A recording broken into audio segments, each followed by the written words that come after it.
Comenzar haciéndote las siguientes preguntas. ¿Cuántas veces en tu vida, en este último tiempo, has sentido necesidad? ¿Cuántas veces has sentido la falta de dirección o no has sabido qué hacer o a dónde ir o qué camino tomar en la vida? ¿O quién puede mostrarte una solución, una salida? Esta es una realidad con la que todos nosotros nos podemos identificar. En algún momento en la vida, siempre nosotros, los seres humanos, vamos a pasar por circunstancias de necesidad. Vamos a tener carencias. Muchas veces vamos a sentirnos con necesidad de dirección, sin una guía, sin una salida. Am, Muchas veces vamos a sentir que los problemas nuestros no tienen solución. Pasamos hambre, tenemos sed, nos enfermamos, nos debilitamos y finalmente nos morimos. Y a pesar de que sabemos que esto es la realidad y es parte de la experiencia de todo ser humano, igual nos conmueve, nos toca y nadie está preparado. Nadie para enfrentar estas circunstancias. Y a pesar de que sabemos que tarde o temprano van a venir, cuando vienen nos sentimos desorientados, nos sentimos solos cuando hay una necesidad especialmente. Es en ese momento y en este tipo de circunstancias y en esta vida que nos ha tocado vivir que la palabra de Dios nos ofrece la más radiante dirección y llena de esperanza. Una esperanza cierta, alentadora, que nos prepara, consuela y fortalece. Y eso es lo que nos está mostrando el pasaje que vamos a estudiar hoy en Marcos. Así que les invito nuevamente a orar. Sé que ya oramos al principio, pero a mí me gusta también orar como predicador, prepararme para lo que voy a decir, que sea solamente lo que dice la palabra de Dios. Así que oremos. Amoroso y buen Señor, tú eres el que prepara nuestros corazones para escuchar y aprender tu palabra, así como para cumplirla. Te quiero pedir que esta palabra predicada llegue hasta todos nuestros corazones, de tal manera que podamos hacer tu voluntad mediante el poder del Espíritu Santo. Amén. Amén. Eh, entonces, Marcos 6, 30 al 44. Un par de semanas atrás, hace 2 domingos atrás, escuchamos en el sermón de Michael a- acerca de cómo el Señor Jesús envió a sus discípulos de dos en dos a predicar. Eso está más específicamente en Marcos 6, desde el verso 7. Tengo aquí el versículo para recordarles. El Señor los envió de dos en dos a predicar y a sanar a los enfermos.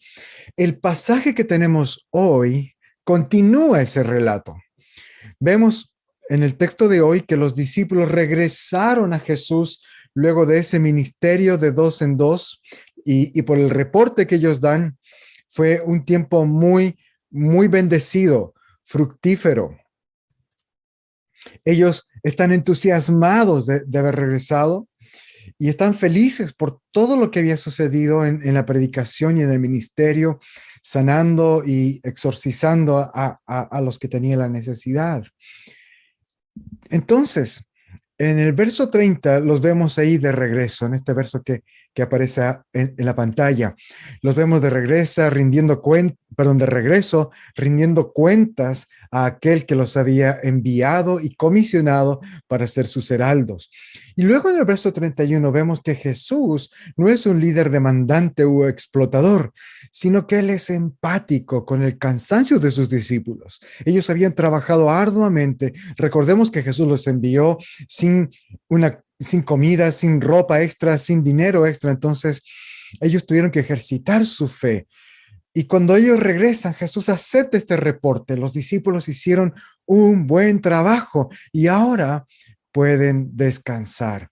Así que el Señor les indica que es tiempo para apartarse, para ir a un lugar alejado. Eso es lo que dice en el verso 31. Vamos a descansar, vengan ustedes conmigo. Es tiempo de descansar. Marcos dice que había tanta gente yendo y viniendo, buscando a Jesús y ahora a los discípulos también, que ellos no tenían tiempo ni siquiera para comer. Este es un ministerio demandante. Los discípulos y Jesús estaban sin lugar a dudas muy cansados. Así que Jesús decide buscarles descanso para sus discípulos y para él. Marcos no nos dice a dónde fueron específicamente a buscar descanso, solamente dice que era un lugar apartado, que debían ir a un lugar apartado. Um, Ahora es muy interesante cómo está escrito este verso, el verso 32. La redacción es muy interesante porque en nuestras Biblias dice ahí, ustedes pueden verlo, dice un lugar apartado, pero literalmente Marcos utilizó una palabra especial. Él dijo, vamos al desierto, o Jesús dijo, vamos al desierto, y Marcos registró esa palabra especial. Eh, Desierto puede referirse no solamente a un lugar árido, sin agua, sin vegetación, sino que puede referirse a un lugar separado, un lugar lejano. De hecho, vemos por la lectura de este pasaje que el lugar donde fueron tenía hierba verde, entonces era un tiempo donde habían caído las lluvias, seguramente primavera, entonces no era un desierto como comúnmente nosotros lo imaginamos, pero el punto es que era un lugar lejano. Pero la palabra desierto también creo yo que se utiliza aquí como una referencia. En las escrituras, el tema del descanso en el desierto es un tema grande, porque fue en el desierto donde Dios le dio descanso a su pueblo después de rescatarlos de Egipto. Recordemos esto en el Éxodo. Dios los rescató de Egipto y los llevó al desierto donde ellos pudieron descansar. Los profetas Isaías y Jeremías predicaron acerca de este descanso que Dios había provisto para su pueblo en el desierto. Ahí en la pantalla les tengo dos pasajes, tanto de Isaías como de el profeta Jeremías, donde utilizan esta imagen del desierto para referirse al descanso de Dios ahí. Entonces, el desierto en la Biblia es un lugar asociado al descanso, el lugar donde Dios lleva a su pueblo para descansar y para experimentar de su dirección, de su guía y de su gracia. Y Jesús está haciendo lo mismo. De la misma manera que Dios había llevado a su pueblo al desierto, Jesús conduce a sus discípulos a un lugar apartado que Marcos describe como un desierto. Esto es como un segundo éxodo. Así como la presencia de Dios estuvo con el pueblo en el desierto, ahora Jesús es la presencia de Dios con sus discípulos. En el desierto, en el Antiguo Testamento, Dios los acompañaba por medio de una nube, recordemos esto, y en la noche esa nube se convertía en una columna de fuego que les guiaba y les daba dirección y protección. Ahora es Jesús quien dirige al pueblo de Dios, a los creyentes, a los discípulos. En el desierto, Dios en la antigüedad les había dado maná, el pan del cielo.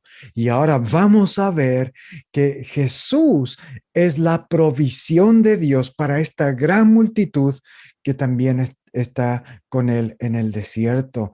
Jesús es quien nos alimenta. Él es el alimento de Dios. Así que decidieron irse, dice Marcos, y decidieron irse en una barca. Esta era la mejor forma de alejarse de las multitudes. Ahora, hay una cosa que es irónica en el relato porque la gente lo reconoce. Reconoce que son los discípulos, aunque están en la barca, que son los discípulos de Jesús, y la multitud decide seguirlos a pie. En el verso 33 vemos esto. Y llegaron antes que Jesús y los discípulos. Ahora, ¿por qué llegaron antes? Tal vez la barca tuvo que enfrentaron un fuerte viento que los hizo viajar más lento, o tal vez la multitud estaba simplemente tan entusiasmada que corrieron con todas sus fuerzas. Marcos no lo dice. El punto es que la multitud, esa cantidad enorme de gente, terminó llegando al lugar donde Jesús y sus discípulos decidieron ir a descansar. Ellos terminaron llegando más rápido que la barca. Así que cuando ellos llegaron, igual estaba ahí la multitud esperándoles. Y en este punto yo pienso que Jesús tenía todo el derecho de sentirse enojado con esta multitud, ya que ellos no le daban descanso ni a él ni a sus discípulos, no le permitían descansar, ni siquiera comer, dice Marcos. Pero en lugar de irritarse o de escapar nuevamente de la multitud demandante, Jesús responde con compasión y con amor. En el verso 34 vemos el corazón de Jesús, eh, que dice Marcos, que vio a la multitud como ovejas sin pastor. Esto habla de la gran necesidad que Jesús vio en esta multitud, necesidad de protección en primer lugar, porque los pastores cuidan a las ovejas. Esa es la función principal de un pastor de ovejas. En la antigüedad, en la Palestina, en los tiempos de Jesús, habían animales que eran depredadores de las ovejas, entonces ellos las cuidaban. Y las ovejas, por otro lado, son animales que son completamente vulnerables. Las ovejas son débiles, son indefensas.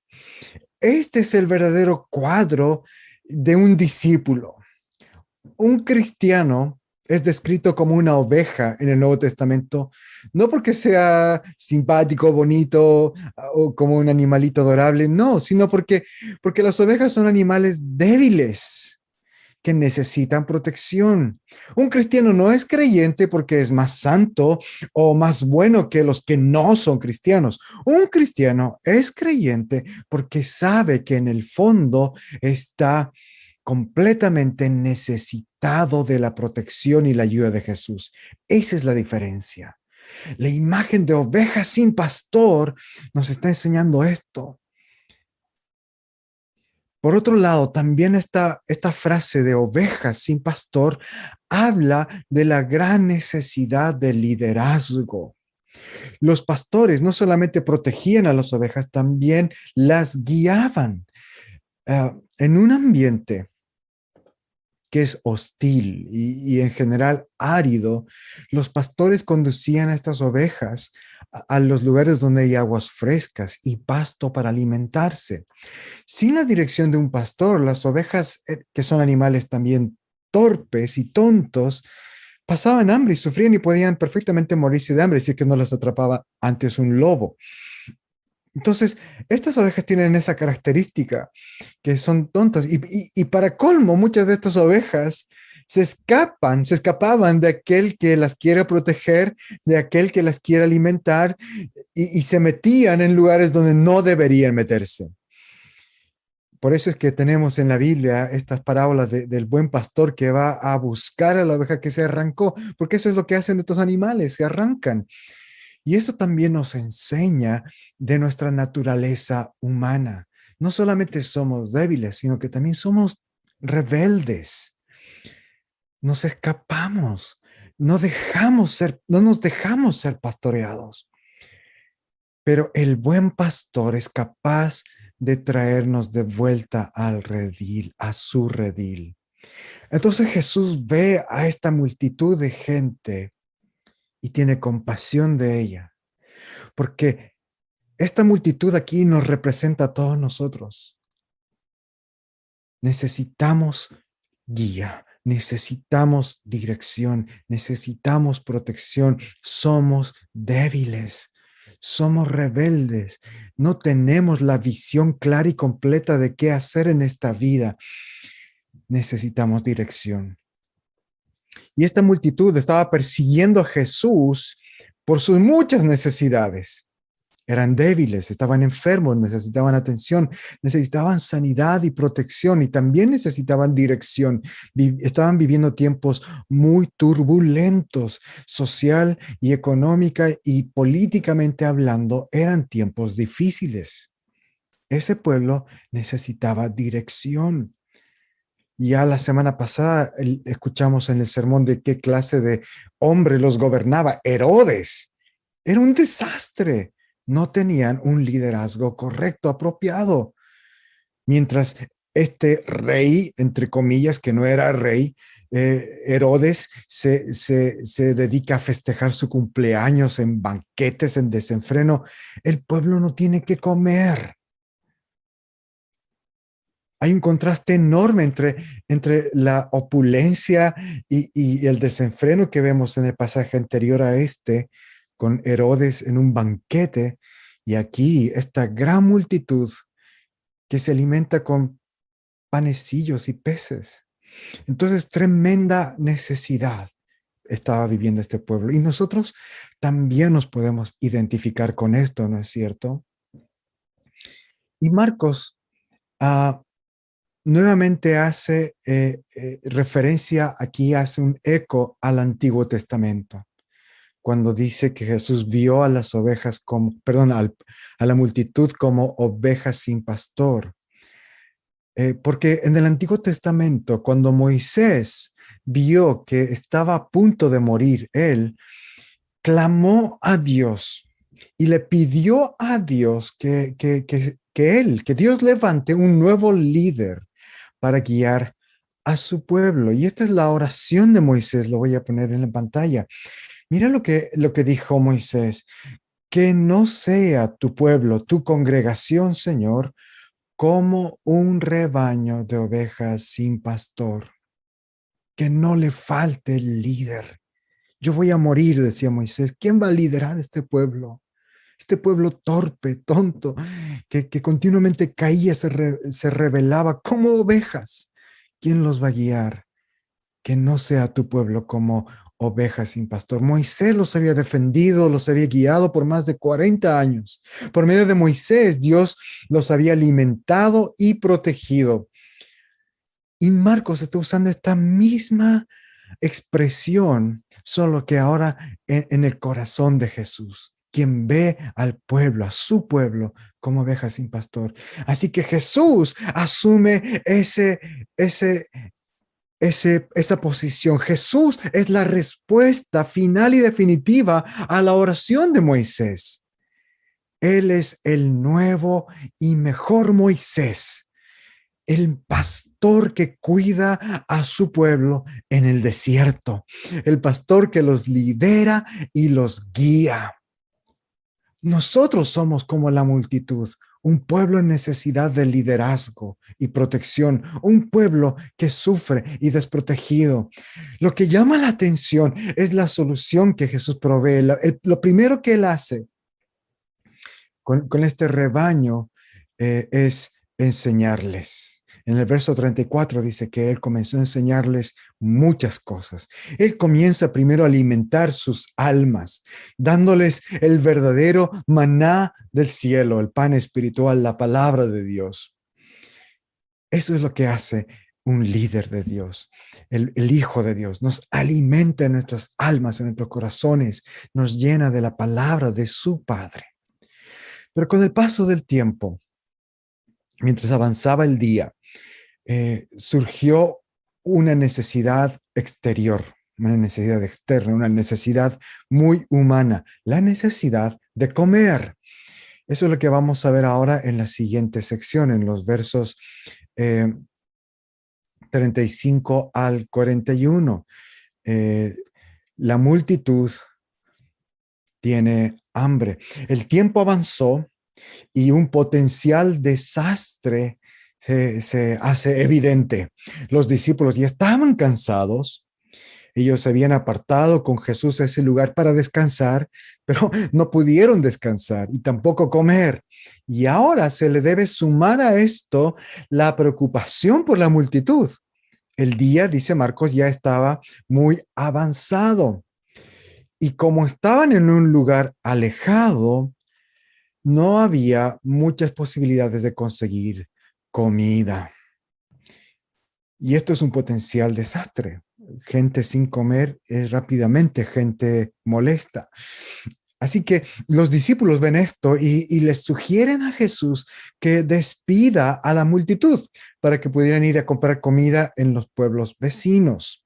Ellos le dijeron en el verso 36 que despida a la multitud.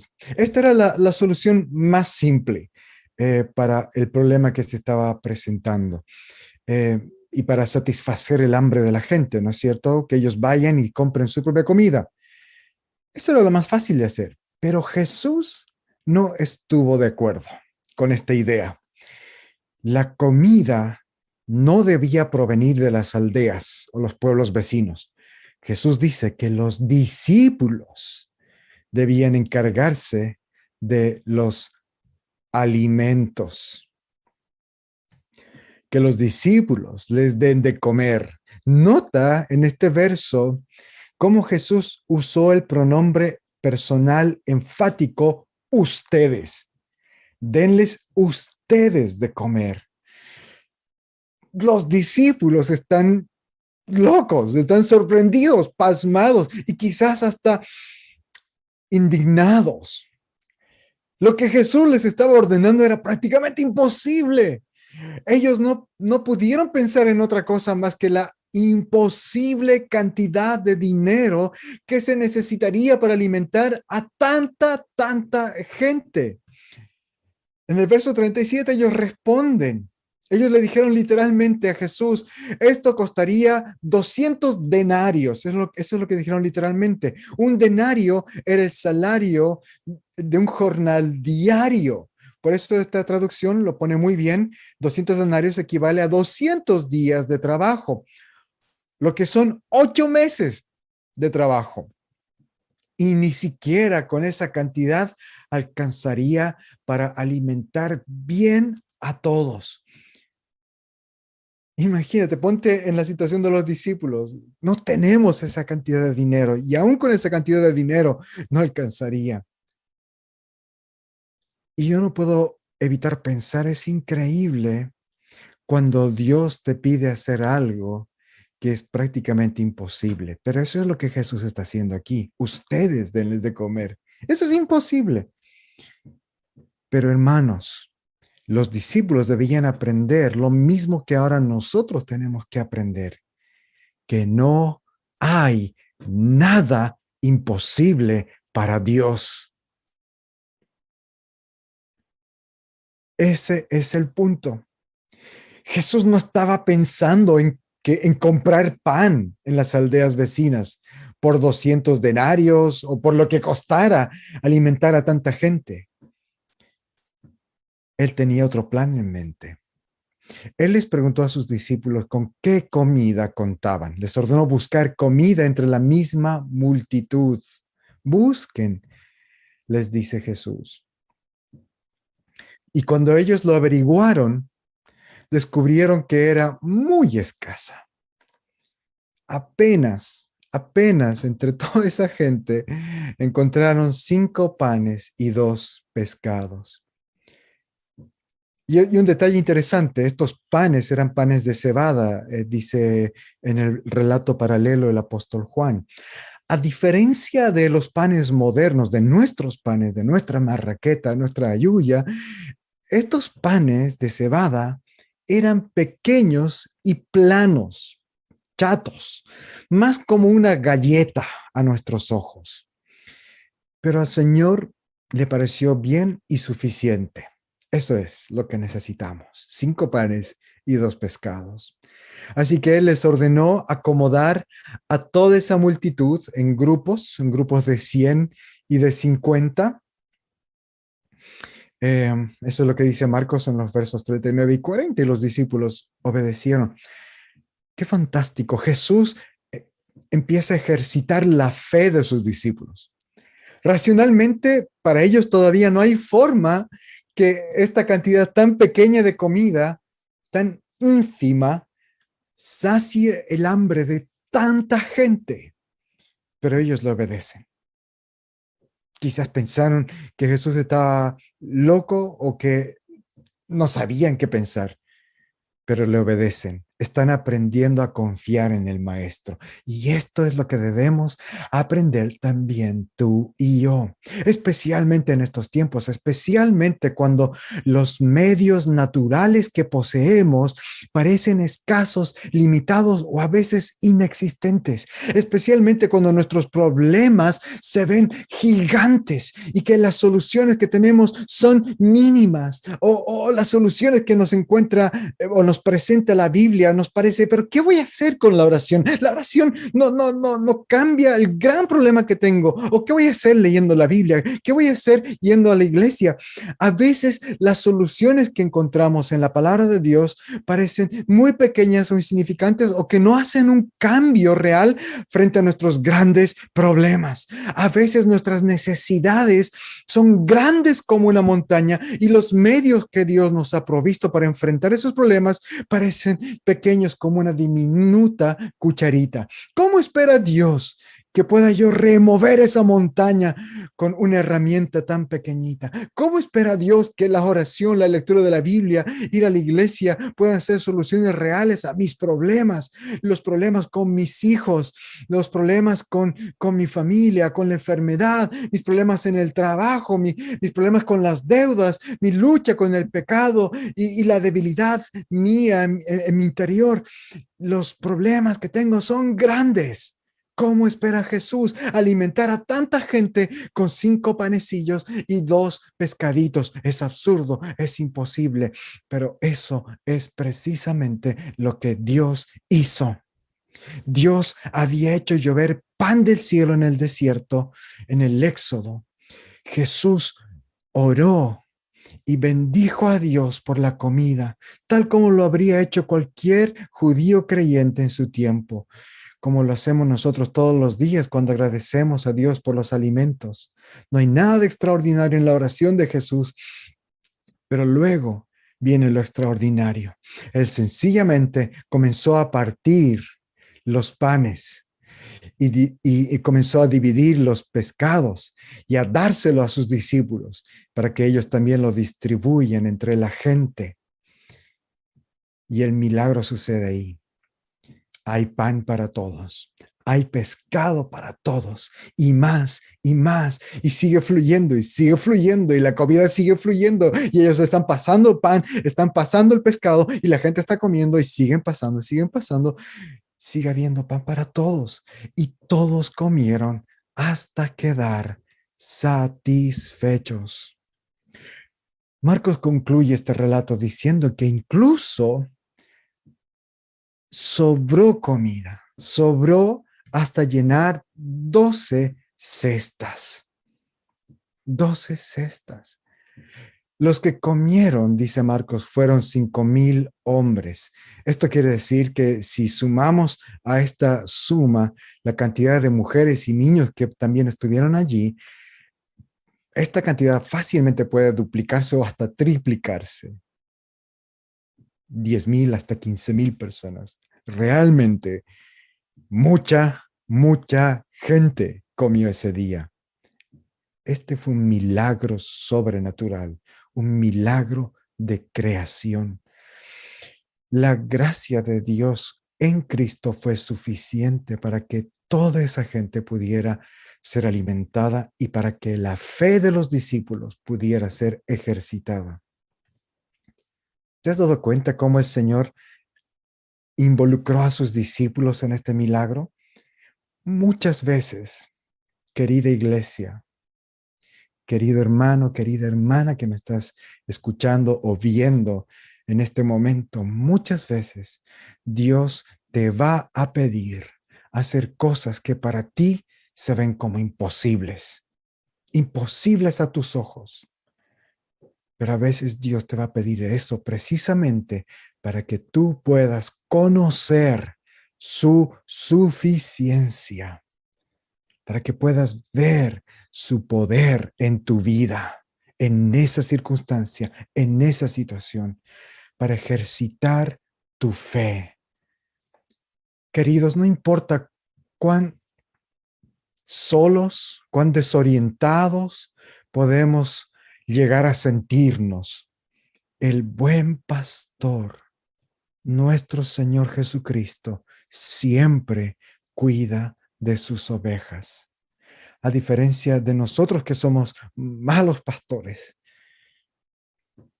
Jesús es el buen pastor. Jesús es Dios con su pueblo. Jesús es la presencia de Dios con su pueblo. Jesús es el protector, la guía, la provisión de Dios, la protección y dirección de Dios para su pueblo. Él es el que atrae a la descarriada, el que protege, el que provee, el que alimenta, el que cuida, el que equipa y ejercita y prepara a sus ovejas, a sus discípulos. Y es fantástico, en este pasaje Jesús involucra a sus discípulos en la alimentación. Y a pesar de que ellos no eran capaces, no fueron capaces de dar la solución, Jesús les muestra la solución y les provee para que ellos pudieran dar de comer. Ellos tuvieron que llevar el pan. Me imagino la cara de sorpresa y quizás ellos no se lo podían creer. Ellos tuvieron que pasar ese pan y todo ese pescado. Dios te ha dado igual a ti talentos, te ha dado recursos y te dará todo lo que necesitas. Y Él también te llama a ti y a mí a participar en su misión, en el ministerio de proveer, de cuidar, de orar y animar a otros. Él puede multiplicar nuestros recursos para que otros se beneficien. Este pasaje nos está mostrando y enseñando a ser compasivos. Los discípulos estaban hambrientos, ellos pueden haberse quejado y decirle, pero Jesús, tú nos has traído aquí para descansar y nos haces trabajar. Pero eso es lo que Dios quiere hacer con nosotros, nos enseña a ser compasivos. Ellos debieron ejercitar su compasión por esta multitud que era como ovejas sin pastor. Hermanos, Dios no busca solo caridad, Él busca misericordia. Hay una gran diferencia entre caridad y misericordia. La caridad es simplemente dar, proveer para una necesidad, alimentar, ofrendar, regalar. Todos pueden dar y es bueno dar. Algunos dan más que otros, pero tan solo dar no es la meta. La misericordia nace del amor. Es dar aun cuando no sientas dar más que solamente lo que se necesita. Ellos tuvieron que dar cuando estaban cansados, cuando estaban hambrientos. La meta no es alimentar solamente, sino amar, amar. Es fácil dar. Es mucho más grande dar de lo poco cuando uno no tiene, cuando uno está cansado. Y los discípulos tuvieron que dar de lo que no tuvieron. Tuvieron que dar en su cansancio, tuvieron que alimentar estando ellos hambrientos. Llamar a alguien cuando uno se siente cansado.